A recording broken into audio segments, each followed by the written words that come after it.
folks, welcome back to Harris Acres and Heart of the Home. I'm Cherie Martin, and today I am joined by Nicholas Martin, my racing son, and Jason Wood, his engine builder, and Michael Wood, who taught you a little bit about racing. Yeah. He did. The first time he took you out, did you think you had a knack for this? No. And how long did it take you to figure out you did? This year. This year. The night you were black flagged, is that the night we figured out you knew what you were doing? Yeah. That night, 7 months into racing, you finally kind of got it together, didn't you? Yeah. And you learned then. Jason, what did you do? Now he's moved up no restrictor plates? Yep, no restrictor. He's going stock. And he loves that. So you really did love the speed now, don't you? Oh, yeah. And we all know your daddy's favorite person was the Intimidator. Oh, yeah. And we've always loved racing. It's always been a big part of our family. So thank you, Jason, for bringing him into this you're now, welcome. because it's a great pastime for kids. Oh, yeah. And I know they learn a lot. One of the things they learn is math. If you don't have enough fuel in your tank, you don't finish the race, do you? That's right. Have you ever done that? Not yet. Not yet. Not yet. I think Brett Miller told me he had done that twice. He had done that twice. So now Nick has done a year in, what was his class, gold? Gold. Yep. And you've moved up to what class now? Animal light and medium. Animal light and medium. Is that because of your weight or because of your speed? Both. And are you more nervous about that? No. It's a lot better. I think you did like it that night you came off and you were flying. I was a little bit nervous. Now, what about the night at Thanksgiving Thunder? Did that unnerve you at all? A little bit. Yeah, it kind of got to me. It was a bad wreck. And we were very lucky. Yep. And the two guys that really got hurt ended up being fine, didn't they? So, you know, Best I guys, can tell. It was. do something that your family loves and do something that everybody can be involved in. And my way of being involved is to cook and take stuff to the track. And y'all all know, life is short, eat dessert first. I love to make desserts. And Miss Fran Kathy, who has stopped me for speeding a few times, gave me this recipe. And it's just a simple, buy an angel food cake. We're gonna add a pre-made cream cheese base that's like a cheesecake filling. So normally Fran would have used pudding, but I knew today we're getting ready to go to the track. It's racing season. And we've got to tone down our recipes and make them fast and make them easy to travel with. And this kind of looks like a tire. Now, y'all would prep a tire. I'm going to prep a cake. So, Nick, do you want to put the cream cheese on that? Yeah. You can do that. Just put all that cream cheese on top of that. And normally, Fran would have used vanilla pudding with this, but I just found this cream cheese, and I thought that would be a good taste. Just pile it on top of there. Just dollop it all over that. And then we're going to put this other on top of it. We're going to add Cool Whip, and we're going to add strawberries, and Miss Lucy made us some awesome chocolate syrup. And it really is going to be so simple and easy, and you can refrigerate it and then take it to the track. And do you have a refrigerator in your trailer, Jason? Have y'all got one? We used to have a little small one we put in there, but we don't have one anymore. Well, We the just take motorhome's coolers. got one, but it's small, you know. We take our coolers with us. So. But I think this will fit in the motorhome refrigerator. Which reminds me, it's time to get the motorhome ready, because it's that time of year when you got to fill the gas tanks and do all the things you do. And speaking of gas, now the gas y'all use on the track, is it costing as much now because of the price of fuel? Has the price of that gone up? Well, actually, the last couple of years it's went up. I believe now we're up close to $5 a gallon. Wow. So it's either $4.50 or $5 a gallon. Wow. Yeah. Wow. Well, during the off season, what have you been doing, Nick? Coon hunting? Yeah. Deer hunting? Believe me, I'd rather be racing. I love being at the track. And I love the idea that we have all those hours to hang out together. That looks good. Now we're going to here's your tire. You've prepped it. Now we're going to add that to it. Now I want you to put strawberries. Just use your spoon and put strawberries on top of it. Then I'm going to drizzle chocolate on top of it. Then we're going to put Cool Whip on top of that. You can put the berries down inside it. That'll be good. Miss Fran won't recognize this because she used pudding, but I just thought this cheesecake sounded good. And I think almost everybody likes cheesecake. And that bowl's perfect. I got that bowl for a Christmas gift. And I said, whoever bought me that bowl must have known exactly what I needed, because it is perfect for this cake. Doing a pretty good job, son. Kind of like prepping tires. You just kind of roll with it, don't you? Have you learned anything about prepping tires this year? Oh, yeah. Oh, yeah. Didn't you overheat us? You left some on and kind of ran them a little bit too long? Yeah, they still want something though. Uh-oh. Were those some you used at Thunder? No, we use those at hot rods. Oh, okay. Depends on where you're going. Right. Yeah. Now put some more on top of it. Yeah, there you go. There you go. Just a little around. Then I'm going to drizzle chocolate on top of that, and then we're going to cover it with Cool Whip. And this is probably the quickest and easiest recipe I've done. Now, recipe for success at the track is a good engine, a really, really good driver, and the newest technology. And sometimes you unnerve me because you're a little bit too smart. And you get into all these detailed things, and I'm going, huh? Yeah, you gotta like it. You gotta to build a racing engine. You gotta like to build it too. You know, it's still got to be fun. And what you do actually for a living, you're an engineer. Yeah, I'm a project manager for a valve company out of Swanee. So numbers are your thing, and making things right, that's kind of your thing. So I think that's why you're probably a good engine builder, because you understand the dynamics of everything. And that's got a lot to do with it, doesn't it? Yeah, a lot of trial and error. Right. You got to have the equipment and stuff to do it as well. So right. It's just a lot of money, a lot of trial and error, and try to get good results. You know, can you think of some guys who are now NASCAR leaders who started in karting? I never really tracked it that well. Jimmy Johnson did. Yeah, and I think Tony Stewart. Denny Hamlin. Who's the guy that you like that just moved up from karting? Yeah, Paul Menard. Paul Menard. Yeah, he just came from karting. Trevor Bain just signed with Dale Earnhardt Incorporated, and he just came from go-karts. Right, right. Right. Yeah, so some folks think we're wasting our time at the go-kart track. I disagree with that, because there could be a future in that for these boys. And Michael has spent how many years doing this? We're going on 8 years. Right. And it's kept him busy. It's kept him out of trouble. And, you know, this is a world where kids do have opportunities to get in trouble. Oh, yeah. And if we're, as a family, at a track every weekend, by George, we know where our kids are on Saturday night, don't we? We know what they're doing, too, because they're killing us, wearing us out. These 3 and 4 o'clock night races. That's right. They will. Yeah, but it's worth it. It's been pretty fun, though. It's worth it. Now, what do you boys think of that? Miss Brittney, hand me a glass and let's serve these boys. Now, Miss Brittney Timms is joining us, and Miss Brittney sings as pretty as she looks. And one day, I think you will get to see her sing on our show. She is on ETC quite often, and is Barry Scott's niece. And your mom sings, doesn't she? Yes, she does. And does a good job of it. Now, guys, what do you think of this? Whoa. Looks messy. Looks messy. Smells great. It smells awesome. And this is Miss Fran Kathy's recipe with a little kick to it. We just added the cheesecake filling. You got a spoon? Here, Michael, we'll serve you first. There you go. And remember, guys, this recipe, 2 minutes. You know, this is something you can really impress people with, and it didn't take any effort at all. Buy your cheesecake filling, or if you want to, do like Miss Fran does. She does make a pudding and use in it. And Miss Lucy made me this chocolate sauce that is awesome and very, very simple. So, Jason, there's you one. Thank you. Saving the best for last. Saving the best for last. We're saving the best for last. Now, Nick, I want you to try this. And, you know, son, you're 16 years old, and this is the first time you've ever actually cooked. So, now, guys, we're going to take a short break, and when we come back, we're going to make something that I learned at the track in South Carolina. And what's it called? Speed dogs. Bird dogs. Oh, bird dogs. Bird dogs. Bird dogs. When we come back, we're going to teach you another quick and simple recipe you can take to the track. We'll be right back now. Hi, folks. We're back. Boy, I'm impressed with myself. That's the quickest and easiest recipe I've ever done. Now, I have done something cool, guys. Nicholas, where did we go on fall vacation? Possum Kingdom. Possum Kingdom in Belton, South Carolina. Yes. And what did I learn about Possum Kingdom? They ain't got nothing to do with possums, does it? But it's got a lot to do with a chicken dish they have up there that is called what? The chicken dog, or the speed dog. Bird dog. It's a bird dog. When I got to the concession stand there, I couldn't believe the lines. And I asked a lady in front of me, I said, why is everybody in here ordering so much food? She said, honey, they make bird dogs. Thank you, Michael. And a bird dog is the simplest recipe you ever saw. Now, Nick, I have fried some chicken tenders.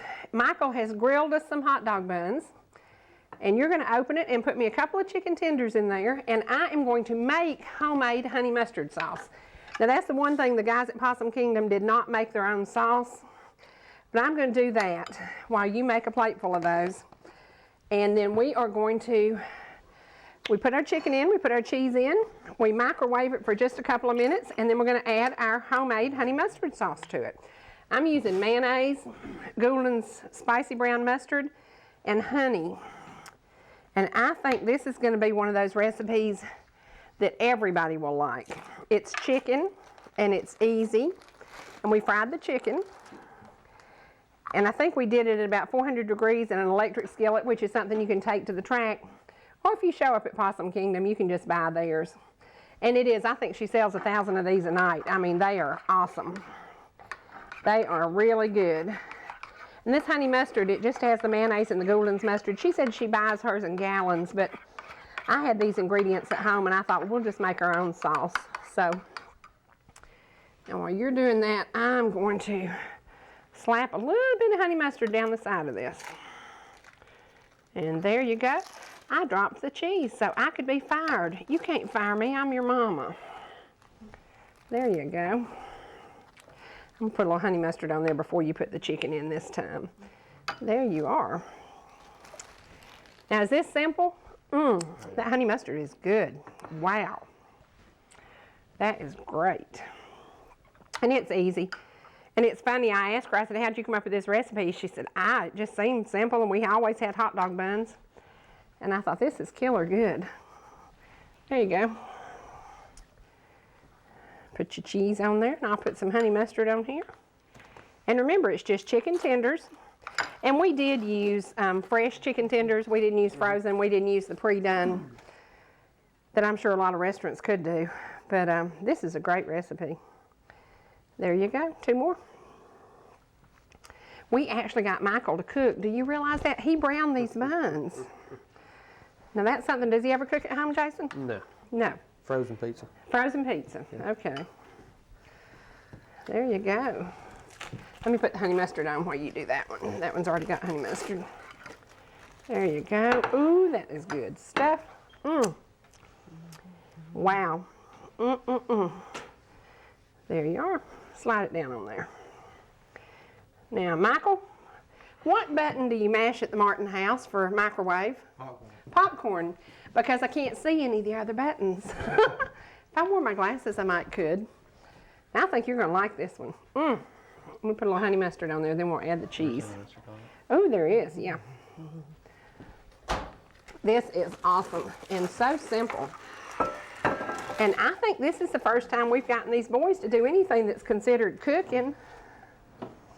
Y'all have cooked a few tires. Oh, yeah. Hadn't you? Quite a bit And you of know, those. speaking of cooking, we almost cooked our building. We had a really bad fire Wednesday night, and we were very fortunate. A lot of volunteers came, the firefighters came, and I was afraid we were going to lose the go-karts, but we didn't. So thank you very much to all the volunteer firefighters who showed up. We had 17 fire trucks there.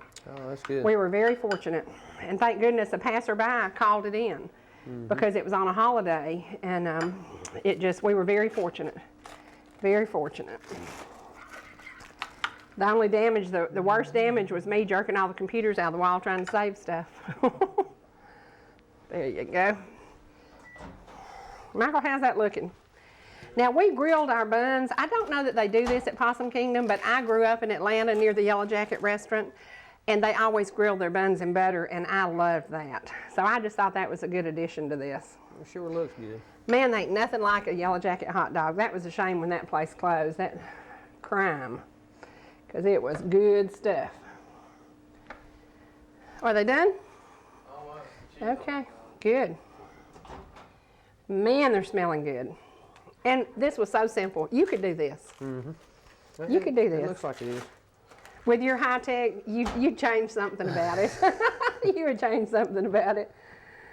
You'd define it, you would change it. There you go. Okay. Okay, Michael, give me those. Now, guys, I want you to try these. There you are. Now, that's a bird dog, compliment to Possum Kingdom in Belton, South Carolina, which is one of the tracks we race at as often as possible. Is that Brett Miller's home track or is Carnesville? I think it's Carnesville. Jason, try one of those. See what you think. Is it good? Good. Good. Maybe there's a reason she sells 1,000 of those a night. Is it good? Wow. And that was so easy. Now remember, just your chicken tenders, hot dog bun, and we did use the fresh tenders, and we actually bought them on sale. I'm ashamed to tell this. They were $1.58 a pound, which is dirt cheap. And we can fry the chicken ahead of time and put it in a cooler and take it to the track, and then we all have microwaves in the motorhomes. So that was easy. Is that good, son? Good, good, good. Yum. Wow. Well, it looks good. Now, guys, when we come back, we're going to have another quick and easy recipe, and it's called, what did we decide to name this? It is called high-test chicken. Because we all use high-test fuel when we're racing. Is it ethanol? What do you use? Methanol. Methanol. Okay. Well, this chicken recipe is going to be as fast as going around the track with methanol. Y'all hang around. We'll be right back. Well, folks, we are back, and I promised you a hot, fast chicken recipe, and it's called high-test chicken. And this, the test is how many jalapenos can you stand? Now, I have boiled chicken breast, boneless chicken breast, and chunked them up in little pieces. And to this, I'm going to add taco seasoning. And Nick has 2 cans of RoTel tomatoes that already have a few jalapenos in it. And to that, he's adding sour cream. Now, son, just stir all that up. And I'm adding the taco seasoning to the chicken. And we may have a little problem because Chasing Racing Michael Wood does not like tomatoes. So I don't know how we're going to solve this problem because you've got tomatoes there, son. And Nick, I think you probably won't put all of that on here. We'll just cover it because I made enough actually of that for 2 dishes, and we're only going to make 1 right now. So, but this is just the boneless chicken and taco seasoning. And I'm going to line the pan with this. And then Nick is going to cover it with the sour cream and the RoTel tomatoes. And then I'm going to leave it up to you boys. You can put as many jalapenos as you want, or as few as you want, because it is high test. And you know, the better your fuel, the better your race. So just cover it over it.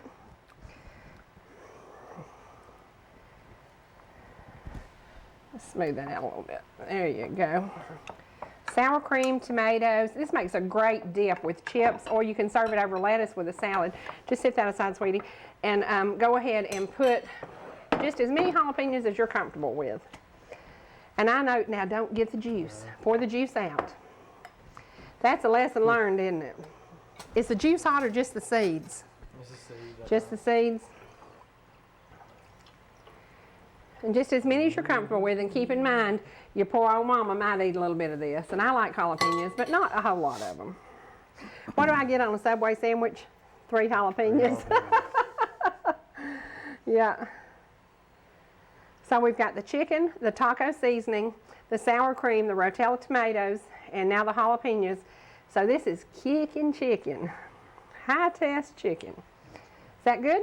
Now put all that cheese on top of it. Then Michael, I'm going to have you sit it in the stove for just a few minutes. And we're going to serve this. If you want to have it with nachos, you can do that. Or if you want to have it with over a bed of lettuce, then it's kind of a funky taco salad. Ooh, that's looking good. And this was a 12-ounce pack of cheese. So there you go, Michael. Throw that in the oven. That's going to bake for about 12 to 15 minutes at 350. And when it's good and bubbly, really and truly, you could serve it. You could even put it in a burrito shell. You could do it in that. Okay. You could do it in a taco shell. So there are a lot of ways to use this. And it's the kind of thing we can take that dish to the track, keep it in the refrigerator, and then heat whatever we need when we need it. So it's another recipe that you can travel well with. And we do travel a lot, don't we? Now, where will we be racing this year? From South Carolina, North Carolina, Georgia? Yep. Anything in Florida? Not that I know of. Good. I don't like 75 South. Lord, that traffic is awful. We might try to go down there, but I'm not sure. Yeah. We've never raced in Florida, so well, I'm not sure if... and we probably won't go back to Alabama. We didn't like that 6-hour drive to Alabama, did we, guys? No. That's not all we want. No, that was not our kind of track. It was a little rough, a little tough. The track was a little yeah, it's a little tough. But you guys did pretty good. You had a little bit of a wreck there, but it was okay. And it's like everything else in life. We learned a lesson from it. Oh, yeah. We learned a lesson. That's the biggest thing. We learned when you show up and the track isn't prepped well, don't get on it. So, right. Yeah, that was one of those life lessons. But as long as you learn by your mistakes, and you've made some mistakes in racing, and you've done very well, haven't you? This year, you're going to get a leather jacket? Yeah, I'm trying. Leather jacket this year? Oh, yeah. That means, what does that mean, a championship win? And you finished 4th this year, and you finished 1st and won. So you won your class in what? Super heavy. Super heavy. And that doesn't mean because you're my size. That just means because you race a certain engine. I learned about that. Yeah. Has nothing to do with your size, it's your engines. So, or your weight. Has to do with your weight and your cart. Yeah, Yep. yeah. And I've understood you put weights in your seat, don't you? Which just blows my mind. You know, I can't imagine adding the weights the way you do. And I've seen y'all, do you strap them to your ankles too sometimes? No, that's the transponder that we Oh, Yeah, okay. That's the transponder, so you can keep track of And it. the transponder is basically a computer that dictates how fast you go on each lap. Is that right? picks up lap. Yeah, it picks up the lap time. Have a transponder and receiver, so as you cross the magnet across the track, then it'll clock your Isn't lap that time. amazing? And Oh, yeah, you know, it's when pretty his neat. older brothers used to race motocross, I kept score at the track. And we just did it visually. And we had 4 scorekeepers in the track, and we would just, you know, keep score. And I thought, now, the controversy and the, you know, people are serious about racing now. Oh, yeah. And it's not just for fun, it's for serious championships. So I don't think I would want to keep score now. Now, guys, we're going to let that cook a few minutes, and then we're going to come back and enjoy. We're going to close this segment eating a little bit of our high-test chicken, and we're going to end today with a little bit of music from one of my favorite gospel groups, too, so y'all hang around. Okay, me and these high-test boys are back. Now, this is a little spicy and maybe a little kicking, but we're going to try it. We're going to let Daddy Jason try it first. How about that? Now, do you like jalapenos? Yeah. Okay, good. Because I think these boys kicked it up a little bit. We're going to serve it to you over a bed of lettuce because you can do it as a meal or you can do it as dip with chips. So, and keep in mind it's hot. Now, guys, this is a simple recipe. The chicken, the jalapenos, the RoTel tomatoes, and it's something you can travel with. So here you go. That's an easy one. Bye-bye. Brett Miller with Garden Crusader. Just want to thank you for joining in on Heart of the Home today. And just like Miss Cherie, we love gospel music. And I just encourage you to listen in on one of our favorite tunes.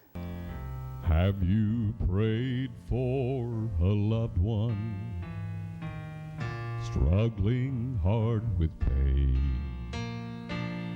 You asked the Lord for healing, but that healing never came. And in spite of all your efforts, the good Lord called them home. It's hard to let go when you're trying to hold on. Now you're down in the valley, looking up to the sky. And you're praying, Lord, you know what's best. I just don't understand why. If you could hear your loved one speaking now to you, they'd say, you wouldn't be grieving if you only knew. If you only knew, I'm just going home. Your prayers have been answered. My sickness is gone. Things look much better from heaven's view. The sun always shines. We're having a time. If you only knew.